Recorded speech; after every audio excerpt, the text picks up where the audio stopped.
E aí, galerinha do sexto ano, tudo bem com vocês? Olha eu aqui de novo, professor Marciano Lima. Bom, vamos dar continuidade à nossa aula de História com fonte histórica. Você sabe o que é fonte histórica? Se você não sabe, fica aí até o final que você vai saber. Bom, fonte histórica são os registros das ações humanas. São os vestígios que os seres humanos deixam ao longo do tempo.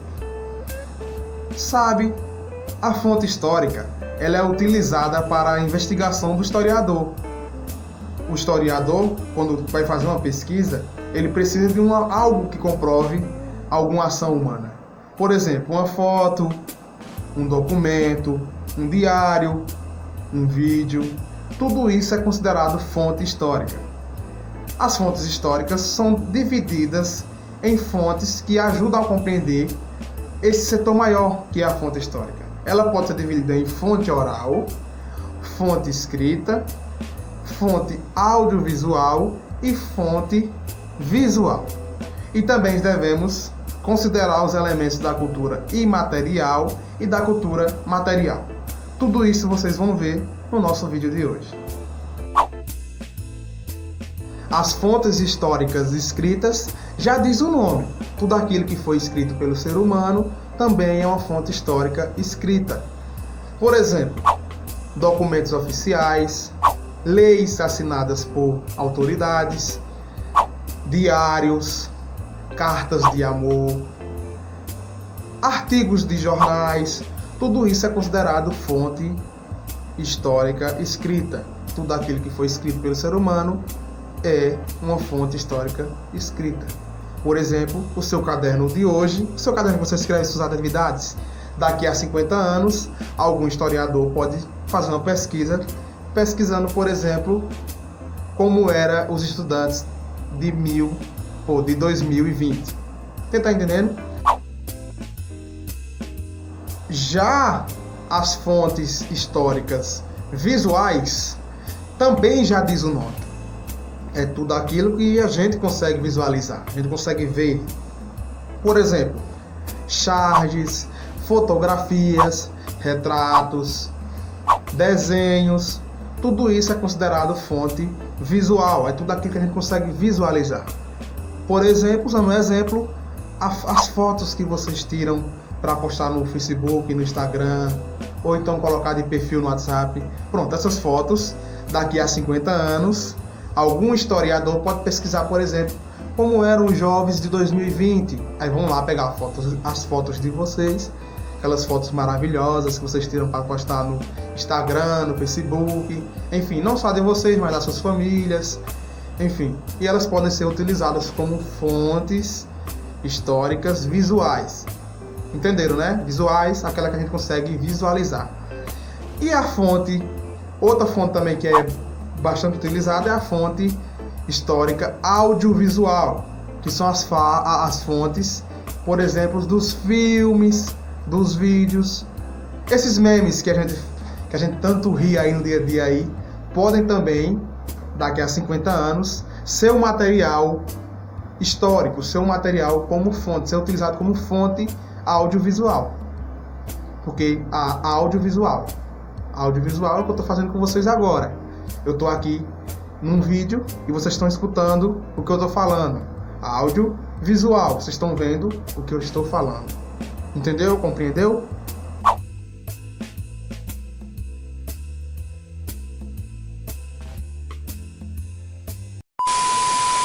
Professor, e como é que essas fontes históricas são obtidas?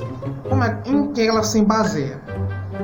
Bom, pessoal, as fontes históricas, elas se baseiam e são obtidas através de dois conceitos: a cultura material e a cultura imaterial. Vocês vão entender isso agora de uma maneira bem fácil.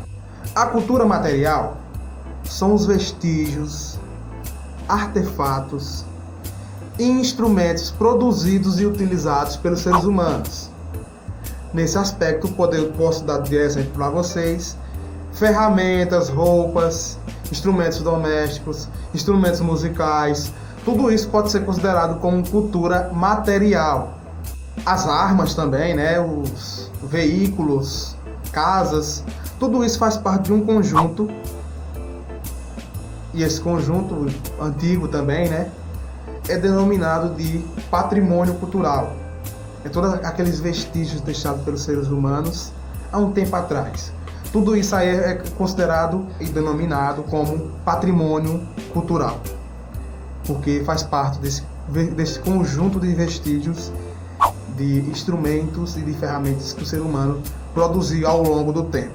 O patrimônio cultural são exatamente os bens considerados importantes para determinado povo, para determinada nação, determinada cidade. Por quê?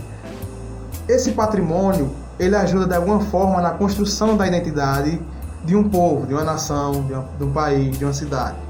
Por exemplo, aqui em Floresta, grande parte dos florestanos acham importante a preservação dos tamarindos. Por quê? Porque ele faz parte da nossa identidade. Entenderam o que é patrimônio cultural, mais ou menos, né? O patrimônio cultural, ele pode ser dividido entre patrimônio cultural móvel e imóvel. O patrimônio cultural móvel é aquele patrimônio, por exemplo, algum documento importante, por exemplo, da cidade, alguma lei importante da cidade. Essa lei ela pode ser movida de um lugar para outro. Ou algum outro instrumento musical, ele pode ser movido de um lugar para outro. Então esse é o patrimônio cultural móvel. O patrimônio cultural imóvel é aquele que não pode se mover, não pode se locomover. É aquele que está só num lugar não parado. Por exemplo, um patrimônio cultural imóvel aqui de Floresta é a pedra do Riacho do Navio, que dizem que parece com um navio. Por isso que Floresta também é conhecida nas músicas, por exemplo, de Luiz Gonzaga, aquela Riacho do Navio, corre pro pariu. Pronto. Riacho do Navio exatamente por causa dessa pedra que parece com um navio. E ela também faz parte da identidade do povo florestano. Essa pedra que parece um navio, ela faz parte do patrimônio cultural, material imóvel. Porque ele não tem como se locomover. Ninguém vai sair arrastando aquela pedra de um lugar para o outro, né, gente? Falamos da cultura material. Agora vamos falar da cultura imaterial. A cultura imaterial é tudo aquela produção cultural produzida, produção cultural produzida pelo ser humano. Por exemplo, as danças, por exemplo, alguns rituais religiosos, as festas, a culinária, tudo isso é tido como cultura imaterial, porque uma determinada dança, ela determina e você identifica um determinado povo. Uma determinada comida determina um determinado povo. Por exemplo, as comidas do mês de junho.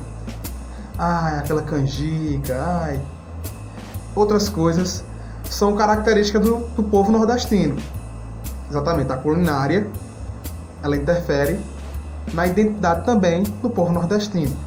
Entenderam, né, o que é mais ou menos cultura imaterial?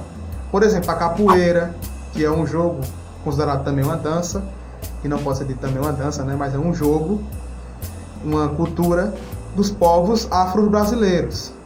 O samba, enfim, outras questões são consideradas a cultura imaterial.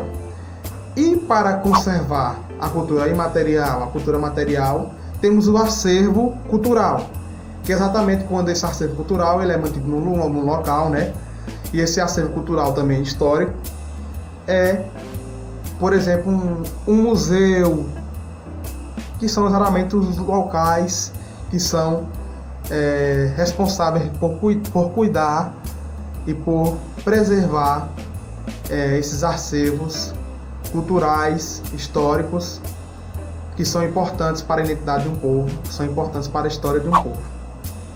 Infelizmente, tivemos um acidente, se eu não me engano foi em 2018, que foi o Museu Nacional, que era um museu que tinha muito acervo cultural, histórico brasileiro, pegou fogo e infelizmente algumas ferramentas, algumas coisas importantes do Brasil foram queimadas naquele incêndio.